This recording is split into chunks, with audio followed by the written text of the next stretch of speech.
এই সমস্ত দিনই প্রতিষ্ঠান ইনরে আধুনিকতার নাম দিয়ে রে আধুনিক করতে যাই রে মোহসেনিয়া মাদ্রাসা আজি মোহাম্মদ মহসিন কলেজ কেল্লা ইনারা সামনে নয় গারাঙ্গিয়ার বড়জুর ছোটজুর মোহসেনিয়া মাদ্রাসার ছাত্র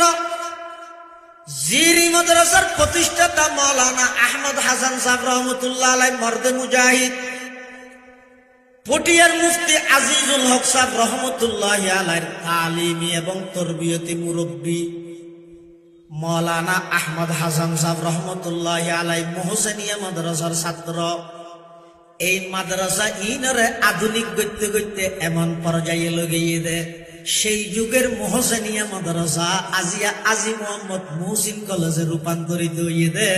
দিনের ভিতর বেশি আধুনিকতার প্রাধান্য দিতে যাইয়ে রে নাউজুবিল্লাহ।